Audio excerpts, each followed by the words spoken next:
ये है साधना prime news, क्योंकि सच जरूरी है।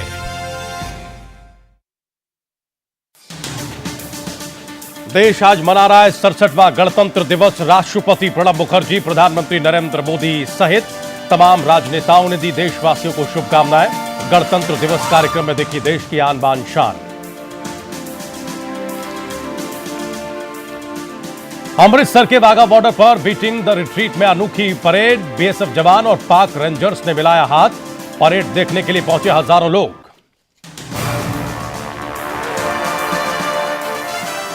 फ्रेंच राष्ट्रपति ओलांद के साथ भोज में शामिल हुई बॉलीवुड अभिनेत्री ऐश्वर्या राय। लाल साड़ी में दिखा आकर्षक अंदाज। लंच के दौरान फिल्मों पर भी हुई बातचीत। मुलाकात की तस्वीरें सोशल मीडिया पर वायरल हुई।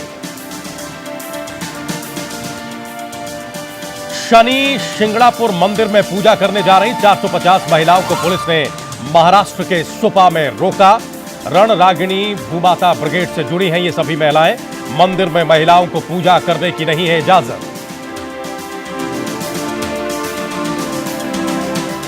देहरादून में 8 संदिग्धों के घुसे होने की खबर। पुलिस ने की एक संदिग्ध की फोटो जारी।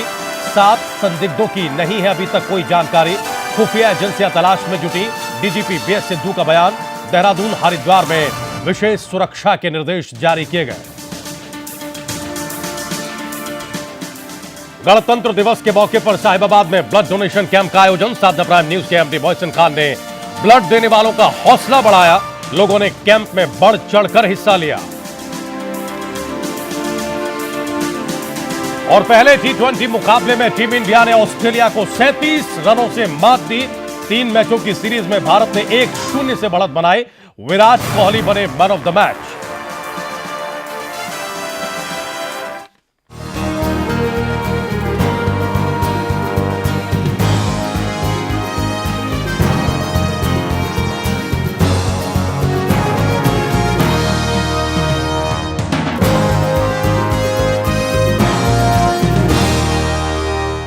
नमस्कार, बहुत स्वागत है आप सभी का साधना प्राइम न्यूज पर। मैं हूं राजीव रघुनंदन। 66 साल का हो गया हमारे देश का गणतंत्र। अपना देश, अपना संविधान, अपना कानून, अपने नियम, अपना सब कुछ। तरक्की भी खूब की है हमने और ताकत भी खूब बटोरी है, चाहे वो सामरिक क्षेत्र में हो या फिर सांस्कृतिक या फिर खेल में ही क्यों ना हो। हर जगह साहस दिखाया है। हर क्षेत्र में हमने बढ़ चढ़कर काम किया है। थल, जल और नभ, हर जगह हमने विश्व पटल पर अपनी पहचान बनाई है। चाहे चांद पर चंद्रयान भेजना हो या फिर लंबी दूरी तक वार करने वाली मिसाइल, हमने यह दिखा दिया है कि हम किसी से कम नहीं हैं। अंतरिक्ष में हमारे सैटेलाइट दूसरे देशों को भी मौसम का हाल बताते हैं। आज की तारीख में यह स्थिति है। सूचना संचार के क्षेत्र में अहम भूमिका हम निभाते हैं दुनिया में। हमारी सैन्य ताकत अब कई गुना बढ़ गई है, जिसका नजारा आज 26 जनवरी पर राजपथ पर पूरी दुनिया ने देखा। दुनिया ने आज हमारे सैनिकों के हौसले और हथियारों की ताकत भी देखी। कई राज्यों ने अपनी सांस्कृतिक झांकियां भी आज पेश की। यह सब देखकर हम कह सकते हैं कि सारे जहां से अच्छा हिंदुस्तान हमारा। लेकिन कुछ सवाल भी हैं जो आज के इस मौके पर हमें परेशान करते हैं। सवाल है कि क्या सचमुच सभी देशों से अच्छा है हमारा हिंदुस्तान? गांधी जी ने जो राम राज्य की कल्पना की थी, क्या वो इन 66 वर्षों में हो पाया है? क्या भगत सिंह के सपनों के भारत में हम जी रहे हैं? क्या सरदार पटेल की एकजुट रहने की सीख को हम समझ पाए हैं? तरक्की की सीढ़ियां नापने के लिए काफी होते हैं 66 साल। बाबा साहब भीमराव अंबेडकर का सपना क्या हमने 66 साल में पूरा किया है? क्या हम सचमुच तरक्की की कोई कहानी कह पाए हैं? क्या हम गरीबी, भूखमरी, जहालत से ऊपर उठ पाए हैं? क्या हम रूढ़ियों और परंपराओं को तोड़ पाए हैं? क्या महिलाओं को बराबरी का दर्जा इन 66 सालों में हम दे पाए हैं? आज महाराष्ट्र में ऐसी घटना घटी जो आधुनिक समाज पर सवाल खड़े करती है। सुबह से वो खबर चर्चा में है।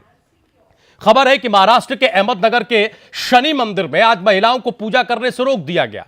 कितनी अजीब बात है कि गणतंत्र के 66 साल बाद भी महिलाएं मंदिर में पूजा नहीं कर सकती। तब यह सोचने पर हम मजबूर होते हैं कि आखिर ये कैसा देश है हमारा। इन 66 सालों में आखिर हम क्या कर पाए हैं। कहीं ऐसा तो नहीं है कि हमारी तरक्की अभी अधूरी है, कहीं ऐसा तो नहीं है कि जिस सामाजिक न्याय का सपना हम पिछले कई वर्षों से देख रहे हैं, कई सरकारों ने इस पर फोकस किया है, वो आज भी अधूरा लगता है। प्राइम एजेंडा में आज चर्चा इन्हीं सारे मुद्दों पर।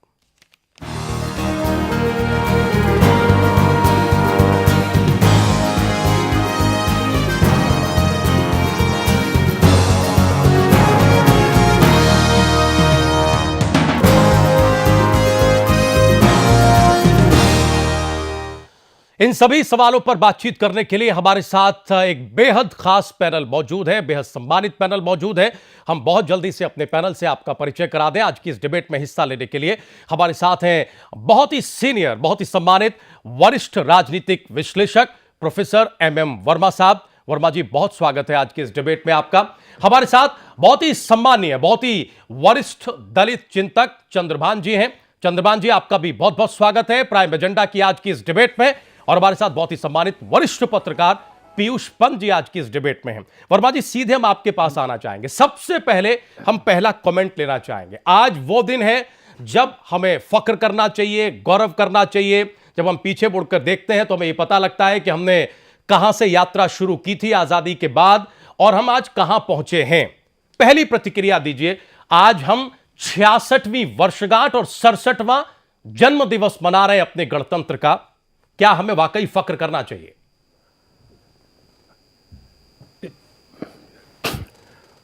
ये एक बहुत खुशी का दिन है और आपने महात्मा गांधी जी का जिक्र किया है। मैं साफ लफ्ज़ों में ये कहना चाहूँगा जी कि सारे हिंदुस्तान की हर मज़हब के, हर वर्ग के सभी नेताओं ने गांधी जी को फॉलो किया, उनके पीछे चले। लेकिन एक बात मैं स्पष्ट कर देना चाहता हूँ कि गांधी जी को करेक्ट नहीं समझा गया, गांधी जी को ठीक नहीं समझा गया। और आज भी मुझे इस चीज़ से दुख आता है कि गांधी जी का नाम लेके कुछ नेता लोग जो हैं वो गांधी जी के नाम को कैश करना चाहते हैं, अपनी कॉन्स्टिट्यूएंसी बढ़ाना चाहते हैं। गांधी जी का एक ऐसा नाम है जिससे हर व्यक्ति फ़ायदा उठाने की कोशिश करता है।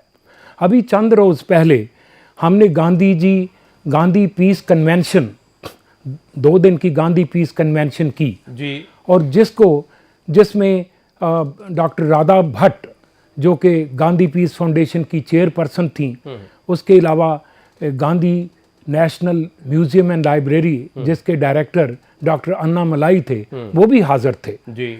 तो उस वक्त मैंने एक बात साफ लफ्ज़ों में कहा कि गांधी जी को हम अंडरस्टैंड नहीं करते, गांधी जी का नाम हम लेते रहते हैं। तो उन्होंने मेरे से प्रश्न पूछा कि आप गांधी जी को अंडरस्टैंड करवाने की क्यों कोशिश नहीं करते जी। मैंने कहा एक बड़ा साधारण तरीका है कि आप गांधी जी के कॉन्सेप्ट्स को ना पकड़ा करिए। कभी आप अहिंसा की बात शुरू कर देते हैं, कभी स्वदेशी की बात शुरू कर देते हैं, कभी सर्वोदय की बात शुरू कर देते हैं, कभी आपने गांधी जी के फाउंडेशन स्टोन से बात करनी नहीं शुरू की। तो मेरे से ये पूछा गया कौन सा फाउंडेशन स्टोन है जिसके ऊपर आप सारे गांधीज़म को, गांधी के सारे थॉट्स को, उनकी सेइंग्स और डूइंग्स को, सभी चीज़ को उसके ऊपर आधारित कर सकते हैं। तो मैंने साफ लफ्ज़ों में, भोले भाले शब्दों में मैंने कहा गांधी जी का कॉन्सेप्ट जो है वो इससे शुरू होता है, ट्रूथ इज गॉड। और ये कोई, मैं ये नहीं कहना चाहता कि ये गांधी जी का अपना नया कोई कॉन्सेप्ट है। गांधी जी की खूबसूरती इसी बात में है कि अगर उन्होंने वेदों से कुछ लिया है, गीता माँ से कुछ लिया है, कुरान शरीफ से कुछ लिया है, बाइबल से कुछ लिया है, उन्होंने मॉरलिस्ट राइटर से कुछ लिया है। गांधी जी की सबसे जो बड़ी खूबी है as a leader, as a Mahatma, उन्होंने हर ट्रुथ को, नहीं हम आ रहे हैं सर, हम आ रहे हैं, वर्मा जी को अपनी बात से पूरी करने दें, हम आ रहे हैं चंद्रभान जी, बिल्कुल आप पर आ रहे हैं। उन्होंने अपने उस जिस चीज को उन्होंने ठीक समझा उसको लागू करने की कोशिश, गलत बताया गया हो नहीं बिल्कुल आपको सही बताया सर। हम गणतंत्र दिवस पर चर्चा कर रहे हैं चंद्रभान जी, हम गणतंत्र दिवस पर चर्चा कर रहे हैं। हम ये समझना चाह रहे हैं अम्बेडकर का है जी, संविधान अम्बेडकर ने लिखा, बिल्कुल हम उसी पर आ रहे हैं, हम उसी पर आ रहे हैं। वर्मा जी गांधी जी का जिक्र कर रहे हैं, हम उनकी बात सुन लेते हैं सर, फिर आपके पास आते हैं। तो मैं इस बात को ख़त्म करना चाहता हूँ, इस पॉइंट को, कि गांधी जी का जो सारी फिलॉसफी का और सारा जो उनकी सारी जो मिशन थी ज़िंदगी की, आइडियल स्टेट की भी जो मिशन थी, उसका आधार है ट्रूथ इज़ गॉड। और उन्होंने एक सेंटेंस में एक बड़ी अच्छी बात कही, I want to see God face to face. How to see God face to face? God is all pervasive, हर व्यक्ति के अंदर खुदा है, हर व्यक्ति के अंदर गॉड है जी। तो जब तक मैं हर व्यक्ति की सेवा ना कर सका, हर व्यक्ति से मोहब्बत ना कर सका, उसके काम ना आ सका, तो मैं गॉड को नहीं पहचान सकूंगा। तो इससे बाद उन्होंने सर्वोदय की बात की कि मैं सबकी सेवा करना चाहता हूं। I want to wipe out tears from every eye. और उसका मतलब ये नहीं कि हिंदुस्तान के गरीबों या हिंदुस्तान के लोगों की आंखों के आंसू पूछना चाहते थे, वो तो दुनिया के हर व्यक्ति की ज्योग्राफिकल टेरिटरी या बाउंड्री का कोई उनके सामने महत्व नहीं, वो तो हर नीडी को, हर व्यक्ति की आंखों से आंसू पूछना चाहते थे। ये उनका कॉन्सेप्ट था। ठीक है वर्मा सर, हम अगले चरण में आपके पास आते हैं। हम पीयूष जी के पास जाएं, इससे पहले हम चंद्रभान जी के पास आना चाहेंगे। चंद्रभान जी अभी ये कह भी रहे थे कि क्या ये डिबेट गांधी पर है। चंद्रभान जी बिल्कुल नहीं, हम एक सामरिक परिप्रेक्ष्य में चर्चा करना चाहते हैं कि जब हम 66 वर्षों का गर्व अपने कंधों पर लेकर आगे बढ़ते हैं तो उस गर्व के साथ साथ क्या हमें वो चुनौतियां, वो जिम्मेदारियां भी याद रह जाती हैं जो इन 66 वर्षों में हमें मुंह चिढ़ाती दिखाई देती हैं। सबसे पहले तो पहली प्रतिक्रिया सर बताइए। अच्छी बात है, हम सब एक दूसरे को शुभकामनाएं आज दिन भर देते रहे फोन पर, व्हाट्सएप पर बातचीत करके, लेकिन फिर भी कुछ चुनौतियां हैं चंद्रभान जी जो हमारे सामने बिल्कुल मुंह बाए खड़ी हैं। महाराष्ट्र की उस खबर ने जहां महिलाओं को मंदिर में नहीं घुसने दिया गया, एक तरीके से आज गणतंत्र दिवस के मौके पर हमें मुंह चिढ़ाने का काम किया है। क्या समझते हैं आप? देखिए, देश कितने नाइंसाफी का देश है। अभी अभी 2 मिनट पहले गणतंत्र दिवस का मतलब अगर किसी व्यक्ति से है तो वो अंबेडकर हैं जी, पर गणतंत्र दिवस के दिन भी अंबेडकर पर बहस नहीं हो रही है, गांधी जी पर बहस हो रही है। नहीं, वो सिर्फ कितना बड़ा उदाहरण दे रहे हैं, कितनी बड़ी आयरनी है। नहीं चंद्रभान जी, वर्मा जी सिर्फ गांधी जी का उदाहरण पेश कर रहे थे, उनकी एक बात रख रहे थे सर। उनका कतई ये मकसद या हमारी डिबेट का कतई ये मकसद नहीं था कि हम अंबेडकर जी पर चर्चा न करें, हम सिर्फ जानबूझकर गांधी जी को ले आए, ऐसा नहीं है। बहुत ही वरिष्ठ राजनीतिक विश्लेषक हैं, चिंतक हैं, वो गांधी जी के जरिए अपनी बात एक रख रहे थे, इसको कतई अन्यथा न लिया जाए चंद्रभान जी। अच्छा, हमें नहीं मालूम था। अच्छा, खैर देखिए, हमने बहुत सारी अचीवमेंट प्राप्त की हैं। भारत देश आज के 50 साल पहले, 60 साल पहले जैसा था वैसे ही आज नहीं है, काफी आगे गए हैं हम लोग। लेकिन अभी भी जाति व्यवस्था की ऐंठन खत्म नहीं हुई है। 2 साल पहले मध्य प्रदेश में एक ठाकुर साहब के खेत पर एक दलित परिवार काम कर रहा था जी। ठाकुर साहब का डॉग वहां आ गया था और दलित परिवार अपना दोपहर का नाश्ता कर रहा था। बिल्कुल सही। और डॉग को देख करके थोड़ी छोटी सी रोटी का टुकड़ा उस दलित परिवार ने डॉग को भी खिला दिया। और जब ठाकुर साहब को मालूम हुआ तो उस डॉग को अनटचेबल डिक्लेयर कर दिया गया और उस परिवार पर 2000 रुपए की फाइन लगा दी गई। ये वसुधैव कुटुंबकम का देश है। ये हमारे लोग कहते हैं वसुधैव कुटुंबकम, भारतीय कल्चर, भारतीयता, पर अछूतों के साथ जो व्यवहार होता रहा है जी। आज जाति व्यवस्था कम हुई है, छुआछूत भी कम हुआ है, शहरों में तो बहुत काफी कम हुआ है, पर जो अमानवीय व्यवहार आज भी होते हैं, मैं थोड़ा बहुत दुनिया में घूमने का मौका मिला है और मैं यही समझने लगा कि पूरी दुनिया में मानव ने मानव पर अत्याचार किया है कहीं न कहीं। अमेरिका में स्लेवरी थी, गुलामी प्रथा थी, अमानवीय व्यवहार हुए लोगों के साथ, लोगों को सब ह्यूमन बना दिया गया। लेकिन भारत में जो लोग अत्याचार करते हैं, अत्याचार करते करते वो खुद ही सब ह्यूमन हो गए। हैदराबाद की घटना आपने देखा होगा, वो वाइस चांसलर के खिलाफ मुकदमा दर्ज हुआ लेकिन वो जेल में नहीं है। मंत्री महोदय मंत्री बने हुए हैं, इन पर FIR चल रहा है। तो किस तरह का देश, हम अगर सामाजिक स्ट्रक्चर को हम जाति विहीन करने की कोशिश नहीं कर रहे हैं तो सारा हमारा मिसाइल सिस्टम, सारा हमारा जितना भी हम विज्ञान की बातें, टेक्नोलॉजी की बातें कर लें जी, वह सब खोखला ही रह जाएगा। और अच्छी कोशिश हमने इसीलिए की है चंद्रभान जी कि आज आप जैसी आवाज को हम यहां मंच दें, हम जश्न जरूर मनाएं, हम फख्र करें, शुभकामनाएं दें एक दूसरे को, लेकिन हम इन चुनौतियों को भी सामने रखें। पीयूष जी, ये तो बड़ी जबरदस्त टिप्पणी अभी चंद्रभान जी ने की कि बहुत अच्छी बात है आप फख्र करें, लेकिन आज भी आप जाति व्यवस्था की जकड़न से मुक्त नहीं हो पाए। मध्य प्रदेश का वो एक उदाहरण दे रहे हैं। ऐसे में ये फख्र, ये गर्व किस काम का? कहां गया वसुधैव कुटुंबकम जब हम अपने ही देश के एक व्यक्ति से इस तरह से पेश आते हैं? हाँ नहीं ठीक, देखिए चंद्रभान जी जो बात कह रहे हैं वो सही बात कह रहे हैं। हालांकि जो 67वां हम जो चार्टर हमने मना लिए हैं, साल 67वां मना रहे हैं, तो उसमें हमने जो हासिल किया, खासकर जो स्पेस के क्षेत्र में और रक्षा के क्षेत्र में, तो वो एक गर्व की बात हो सकती है उस देश के लिए जो लगातार ब्रिटिश साम्राज्य के तले जो है रौंदा जा रहा था। उसने आज़ादी हासिल करी, अपना एक संविधान का निर्माण किया, जिसमें बाबा साहब अम्बेडकर की बहुत बड़ा उनका योगदान था और उन्हीं का एक तरह से कहे संविधान था। लेकिन हमको देखना पड़ेगा सामाजिक स्तर पे, आर्थिक स्तर पे हम कहां पहुंच गए हैं, क्योंकि आज 66 साल बाद भी ये वही देश है जहां जो है कि आज की जो खबर है, महिलाओं को मंदिर में प्रवेश नहीं किया जाने दिया जाता है। यही वही देश है जहां पे रोहित को आत्महत्या करनी पड़ती है, और रोहित जैसे अनेक छात्र हैं जो कि आरक्षण की बैसाखी पे नहीं आगे बढ़े हैं, जो अपनी सक्षमता के आधार पे आगे बढ़े हैं, वो उनको आत्महत्या करनी पड़ती है। ये वही देश है जहां आज हजारों हजार किसानों को आत्महत्या करनी पड़ रही है, लेकिन हमारी सरकारें जो है तवज्जो नहीं दे रही हैं कि आखिर उनको आत्महत्या क्यों करनी पड़ रही है। हमारी देश की जो लोग हैं उनकी मानसिकता आज भी वही बनी है कि वो जो दलितों को आरक्षण तो एक मान लेते हैं कि उनसे आगे बढ़ जाएंगे, लेकिन जो उनके प्रति रवैया आज भी हमारा वही है।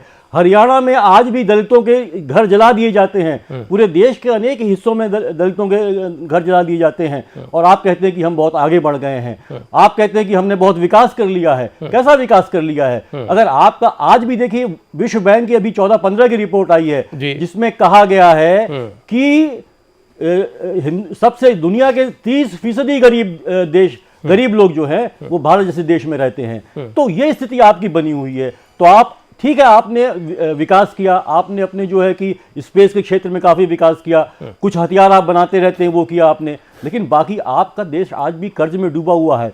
आज विश्व बैंक और IMF से कर्ज लेके आप अपनी योजनाएं चला रहे हैं। भ्रष्टाचार सबसे बड़ा आपका जो है इस समय रोग बन चुका है इस देश का। इन 66 सालों में आप अंदर झांक के देखिए ना। आप ठीक है, जश्न मना अच्छी बात है, हमने अचीव किया नई चीजों। और सबसे बड़ी बात है, आप देखिए संविधान जो बाबा साहब ने दिया, समानता, समता, समानता और आजादी और अभिव्यक्ति की आजादी, लगातार उसमें कुठाराघात होते हुए हम देख रहे हैं।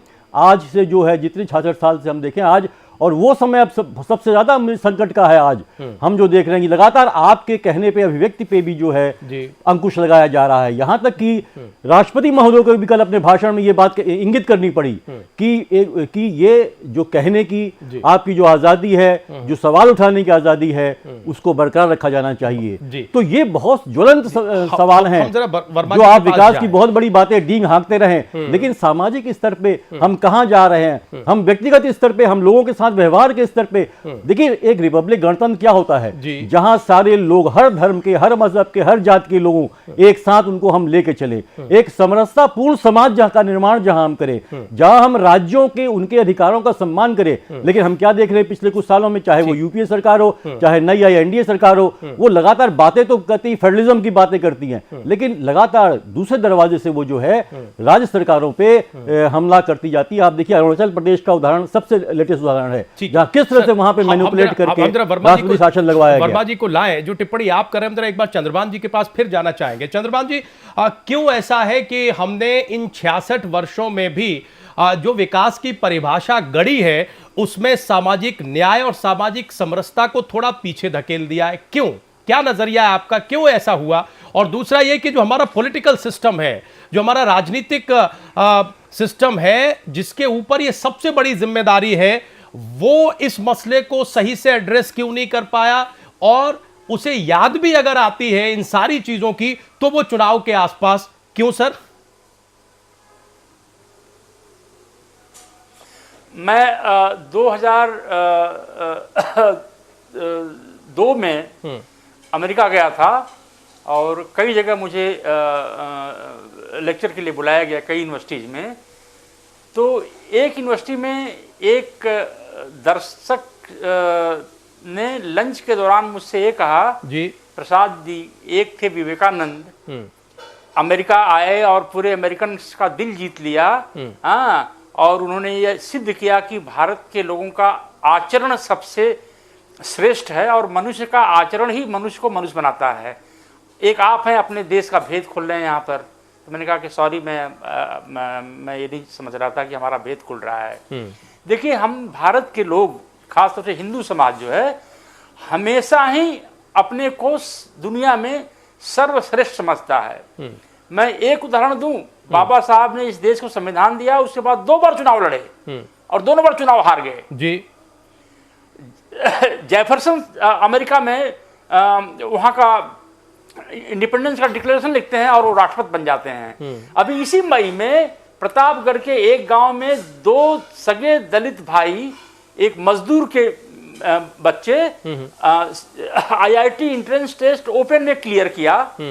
अखिलेश यादव उनको दोपहर को लखनऊ में सम्मानित कर रहे थे जी। शाम को उनके घर पर पथराव हुआ।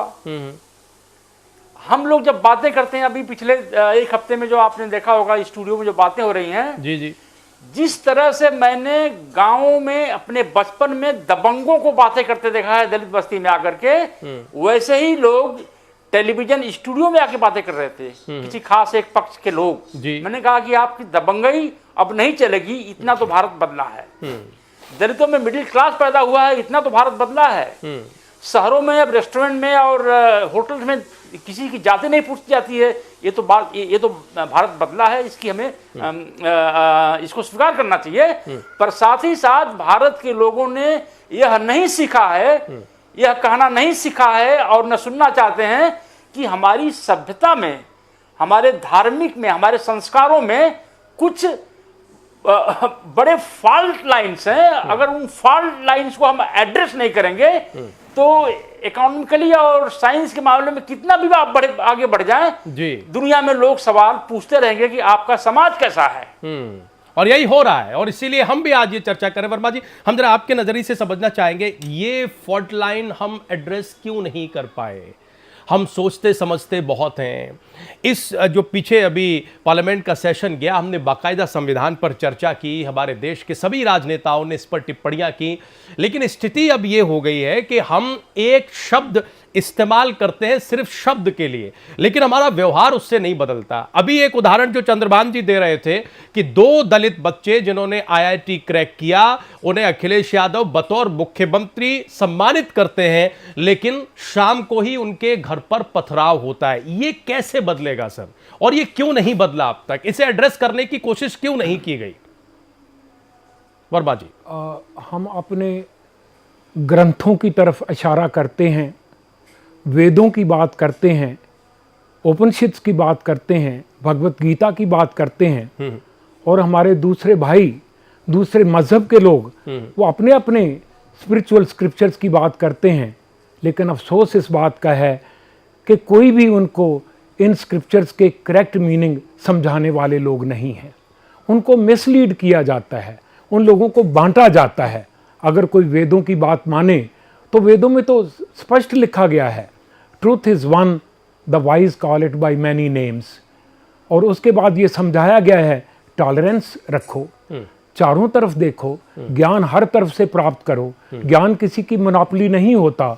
ज्ञान कोई चाइनीज या जापानीज या अमेरिकन या पाकिस्तानी नहीं होता। ज्ञान ज्ञान होता है। चारों तरफ देखिए और ज्ञान को हासिल करने की कोशिश कीजिए।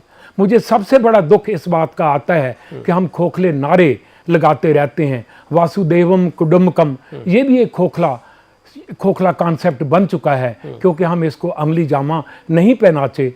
मेरे दोस्तों ने इसके ऊपर पूरा प्रकाश डाला है।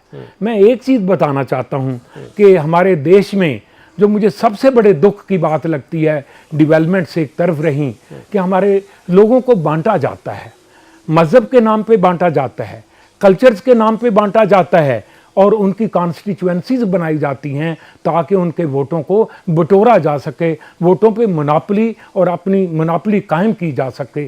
और मजहब किसी को बैर करना नहीं सिखाता। डॉक्टर इकबाल साहब ने फरमाया था, मजहब नहीं सिखाता आपस में बैर रखना, हिंदी हैं हम वतन हैं हिंदुस्तान हमारा।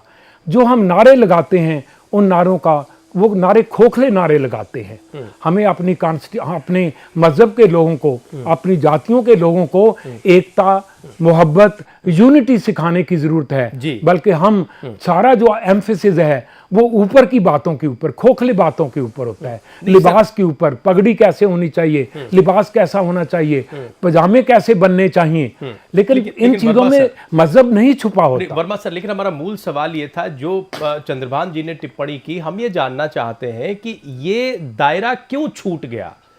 हमने जितनी विज्ञान में तरक्की की, जितनी देश में मकान बनाने में, सड़क बनाने में, फ्लाईओवर बनाने में तरक्की की, हम सामाजिक समरसता या सामाजिक न्याय के मुद्दे को लेकर उतना आगे क्यों नहीं बढ़ पाए? ऐसी क्या वजह रही इन 66 वर्षों में? क्यों ये चीजें अभी भी हमारे संविधान को मुंह चिढ़ाती हैं? अभी चंद्रभान जी इशारा कर रहे थे कि हम स्टूडियो में कई बार बहस में एक लाइन देखते हैं कि संविधान हमें इस बात का हक देता है, संविधान हमें इस बात की आज़ादी देता है, आप ऐसा नहीं कर सकते। लेकिन जो ग्राउंड रियलिटी है, जो ज़मीनी हकीकत है, वो तो कहीं ज़्यादा बिटर है। हम पढ़े लिखे समाज बने हैं, लेकिन वो जटिलताएं और ज़्यादा बढ़ गई हैं। अब स्थिति यह है कि हम सार्वजनिक मंचों से अपने नेताओं को सुनते हैं कि साहब हम जातिवाद में यकीन नहीं करते, लेकिन हमारा पॉलिटिकल सिस्टम आज भी जब अपनी टिकटों को बांटने के लिए बैठता है तो वो एक एक वोट का आंकड़ा वहां होता है कि कौन किस जाति का है, किस धर्म का है। सवाल ये कि जब हम बोलेंगे एक चीज और करेंगे वही, तो स्थिति पलटेगी कैसे? वर्मा जी, डेमोक्रेसी का मतलब ये होता है कि वोट हासिल करें, मेजॉरिटी हासिल करें और पावर में आए। इसके लिए वो किसी किस्म का कोई भी रास्ता अपनाने को तैयार हैं। और मैं समझता हूँ सबसे ज़्यादा जो मज़हब को मिसलीड, मज़हब के रास्ते से लोगों को मिसलीड किया जाता है, मज़हब को अब्यूज़ किया जाता है, खुदा को बेचा जाता है, उसकी तजारत की जाती है, उन लोगों को अलग किया जाता है ताकि लोग हकीकत को ना समझ सकें। और मैं समझता हूँ सबसे बड़े दुख की बात यही है कि हम लोगों को बांटते जाते हैं, जिससे हमारा नेशन जो है वो कमज़ोर रहता है। स्टेट बहुत पावरफुल है, मैं मानता हूँ, आर्थिक उन्नति भी हुई है, हर क्षेत्र में हमने तरक्की की है, लेकिन इस क्षेत्र में हमने खूब बेईमानी की है कि हम लोगों को बांटते जा रहे हैं और अभी भी वो रास्ता जो है वो कम नहीं हुआ, ये बांटना जो है बढ़ता जा रहा है। पीयूष जी, क्यों ये हो रहा है, हम जरा समझना चाहते हैं आपके तजुर्बे से। देखिए, इसका कारण वही है कि देखिए, एक मुझे इसमें मोटा मोटा कारण जो है एक राजनीतिक लगता है, क्योंकि एक तो ये है कि जो समाज हमारा जो है एक ब्राह्मणिकल जो समाज बना है, पूरा ब्राह्मणवादी व्यवस्था जो है, उसमें जो है सत्ता की जो राजनीति होती है उसमें। तो अब जब ये जो दलित समाज है या पिछड़ा समाज है वो पॉलिटिकल एम्पावरमेंट के तहत या इकोनॉमिक एम्पावरमेंट के तहत जब ऊपर उठने लगता है, तो कभी भी जो उच्च वर्ग का जो होता है, वो ऊपर जो बैठा हुआ है, वो कभी नहीं ये बर्दाश्त कर पाता है कि जो नीचे वाला है वो हमारे समकक्ष आ जाए। ये है एक कारण, ये है ये मानसिकता जो है। और ये मानसिकता, इसके पीछे जब तक कि हम इंटरेक्शन बहुत नहीं होगा, आपकी शिक्षा नहीं होगी या आपको ऐसे मौके नहीं दिए जाएंगे जहां आप सब लोग एक साथ मिलकर खाना खाएं, एक सामाजिक स्तर पे हमें जो ये है मिक्सिंग अप करने की बहुत जरूरत है। दूसरा एक कारण है, और वो बहुत महत्वपूर्ण कारण है कि वो देखिए, और जहां तक सामाजिक समता की बात, तो बाबा साहब ने भी ये कहा था, उन्होंने कहा था कि आर्थिक ताकत कितनी भी मिल जाए, आर्थिक रूप से कितने भी आगे बढ़ जाएं दलित समाज कितना भी, लेकिन जब तक जो है उच्च वर्ग जो है उनके साथ सामाजिक स्तर पे बराबरी नहीं करेगा, आर्थिक समता की बात तो अलग है, सामाजिक समता के बिना जो है वो उनको कोई इज्जत हासिल नहीं होगी, वो कभी आगे उनका विकास हो नहीं सकता है। और ये जिम्मेदारी बनती है उन तबकों की जो लगातार सत्ता के शीर्ष पे बैठे रहे हैं, वो ब्राह्मणिकल ऑर्डर में जो ऊपर बैठे रहे हैं, उनमें हम आज तक ये भावना नहीं भर पाए कि भाई ये हमारे ही समाज के हिस्से हैं। ये किसी कारण इनको एक डिजाइन के तहत जो है नीचे रखा गया और एक कार्मिक थ्योरी बना दी गई कि हाँ इनके लिए यही कर्म है, लेकिन वो शिक्षित हुए हैं, आगे बढ़े हैं, उनकी कैपेसिटी सामने दिखाई दी, कैपेबिलिटी सामने दिखाई दी। तो क्या हम ये माने कि सर जो हो रहा है वो बहुत सहज है, वो उनके अपने प्रयासों से हो रहा है? हमारे यहाँ, हमारे सिस्टम में, हमारी सत्ता में वो बेचैनी नहीं दिखाई देती, वो राजनीतिक चरित्र नहीं दिखाई देता हमारे देश में जिससे कि वो समरसता बहुत जल्दी आए? नहीं, वो बिल्कुल नहीं है। देखिए, क्योंकि हम अपनी सत्ता को गंवाना नहीं चाहते हैं, ये सबसे बड़ी बात है। देखिए जो ब्राह्मणवादी व्यवस्था है उसमें जो ऊपर शीर्ष में बैठे लोग हैं वो कभी भी नहीं चाहते कि उनकी सत्ता को चुनौती दी जाए और उनके बराबरी में कोई आए, तो लगातार वो इसका विरोध करते हैं। दूसरा, जिस तरह से राजनेता जो है लगातार दलितों का या पिछड़े वर्गों का एक जो है राजनीतिक इस्तेमाल करते हैं, वोट बैंक के रूप में इस्तेमाल करते हैं, उसका भी एक कारण है कि वो भी देखिए उनमें का एक जो नेता बड़ा बन गया वो किसी दल में, वही आगे बढ़ता चला जाता है। उसके बाकी जो समाज के लोग हैं कितना आगे बढ़ रहे हैं, उनकी सोच में क्या बदलाव आ रहा है, नहीं आ रहा है तो क्या कारण है। अगर वो नेता तो जो है कि उच्च वर्ग के लोगों के बीच में या उच्च जाति के लोगों के बीच में तो अपने को समाहित कर लेता है क्योंकि वो एक स्टेटस हासिल कर लेता है, लेकिन ये कोशिश नहीं करता है कि उस समाज के लोगों को भी अपने समाज के लोगों की दिक्कतों के बारे में समझाए, उन्हें बताए और इस तरह की एक शिक्षा हो, इस तरह के एक इंटरेक्शन हो जहां की दोनों ही तरह के जो है चाहे उच्च वर्ग के लोग हों या निम्न वर्ग के लोग हैं उनकी सोच में एक बदलाव लाने का प्रयास किया जाए। चंद्रभान जी, मुझे ये सारा कुछ खेल जो है सत्ता का लगता है, सत्ता में अपनी सत्ता में जो जिसको भी लगता है कि एक चुनौती मिल रही है तो वो कभी नहीं होने देता। आज भी हमारा समाज, लेकिन मुझे देखिए एक चीज जरूर मैं इसमें देखने को मिल रहा है, शहरों में जिस तरह से जो अब नौकरियां आई हैं जहां पे दलित समाज के लोग भी आगे आ रहे हैं, तो वहां पे जो खासकर युवा वर्ग में जो मिक्सअप हो रहा है उसमें जो है लगातार लेकिन सर उसकी भी तो वजह दूसरी है, उसमें कहीं हमारी सामाजिक समरसता की चेतना नहीं दिखाई देती, वो तो दूसरी वजह है। वो ये है कि आप दूर रहते हैं, वो ये है कि आपकी मुश्किल में है कि आप होटल में खाना खाते हैं, आप जो है वहां जाति नहीं पूछ सकते या वहां व्यवसाय का एक एंगल जुड़ा हुआ है। सवाल ये है कि नहीं, सवाल ये है सर कि हमारी जो राजनीतिक चेतना है समरसता को लेकर, जी एक चीज को समझना पड़ेगा राजीव जी, जैसे मैंने आपसे पहले भी कहा कि वर्क प्लेस में सबसे बड़ा वर्क प्लेस होता है जहां पे कि हम एक दूसरे से इंटरेक्ट करते हैं। आज की जो अर्थव्यवस्था जैसे चल रही है जो उसमें जिस तरह के इकोनॉमिक एक्टिविटीज हो रही हैं उसमें ये मौका मिल रहा है सब लोगों को। इसलिए आप देखिए कि तमाम ब्राह्मण जो वर्ग के लड़के हैं लड़कियां वो भी दलित लोगों के साथ शादियां कर रही हैं युवा में। ये एक संख्या बड़ी है, भले ही वो महानगरों में या शहरों में बड़ी है, अभी भी गाँव में बहुत विरोध हो रहा है, वहां पे जो है कि उनको मारा तक जा रहा है इस तरह से जो है वो बात है, लेकिन शहरों में कम से कम तो ये जब तक एक अपॉर्चुनिटी नहीं मिलेगी, इकोनॉमिक अपॉर्चुनिटी नहीं मिलेगी। लेकिन फिर सवाल ये कि क्या 66 वर्ष में हम इतनी ही उम्मीद करें, और जिस रफ्तार से हम चल रहे हैं ऐसा लग रहा है कि 100-200 साल हमें और लग जाएंगे, तो फिर क्या हम सिर्फ इसी पर फख्र करते रहेंगे कि हमने इतनी सैन्य उपलब्धि हासिल कर ली, हम सूचना के तंत्र में यहां चले गए और अपने देश में हम अपने ही जैसे भाइयों के साथ ऐसा व्यवहार करते रहेंगे? जो कुछ उदाहरण चंद्रभान जी दे रहे हैं, हम गरीबी, महिलाओं की स्थिति, अशिक्षा, स्वास्थ्य को लेकर क्या दिक्कत है, उन सब पर भी बात करना चाहते हैं, लेकिन हम चंद्रभान जी की एक टिप्पणी इस पर लेना चाहते हैं। चंद्रभान जी, कि क्या ये सब इसलिए हुआ है कि हम कोई सशक्त राजनीतिक चरित्र अपने देश में नहीं दे पाए हैं? दलितों के साथ जो मुद्दे 47 या उससे पहले खड़े थे, बाबा साहब जिन चीजों की लड़ाई लड़ रहे थे, उसके बाद हमने कोई वैसा उदाहरण देखा नहीं। क्या सबसे बड़ी दिक्कत यह नजर आती है? देखिए, हिंदुओं में 16 संस्कार होते हैं। एक संस्कार जो है डेथ के बाद होता है, 2 संस्कार जन्म के पहले होते हैं। 16 संस्कारों को मैंने ठीक से पढ़ा है। कहीं भी इसमें ये नहीं लिखा गया है कि हम मानव को मानव मानेंगे, चाहे उनका धर्म, उनका जो है जेंडर, उनकी जाति कोई भी हो। किसी पॉलिटिकल पार्टी के मैनिफेस्टो में जरा ढूंढिए, क्या कहीं लिखा है कि we will end caste, we will end untouchability? संविधान में लिखा है। पिछले जून महीने की बात है जी, रतलाम जिले के एक गांव में एक दलित ने डिसाइड किया कि वो 12 दूल्हा घोड़े पे चढ़ के जाएगा। बिल्कुल ठीक। तो ये चारों तरफ बात फैल गई कि फला गांव में दूल्हा घोड़े पे आने वाला है और दूल्हा तलवार भी लेके चलेगा, जैसा कि आजकल दूल्हे करते हैं।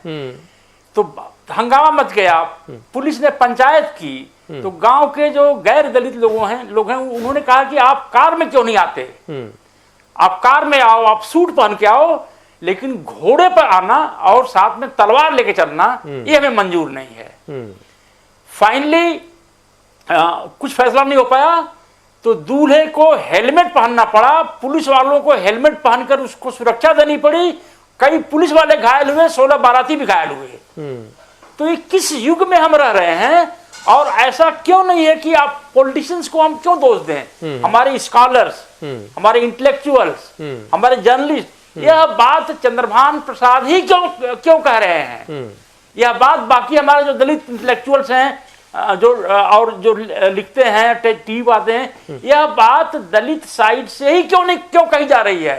अमेरिका में सैकड़ों व्हाइट लोग ब्लैक लोगों की रक्षा करते हुए अपना बलिदान दिए हैं। वह बात भारत में क्यों नहीं हो सकती है कि अगर इस एरिया से यह बंधन नहीं हटा, दलितों को रंगीन पगड़ी पहनने की वजह से मारा गया है, पीटा गया है, दलितों को सनग्लास, टी शर्ट, जीन्स पहनने की वजह से उनके ऊपर हमले हुए हैं, तो यह बात जो मेजोरिटी वाला समाज है जिसने 16 संस्कार गुजरते हैं, यह बात उनमें से कोई क्यों नहीं कहता?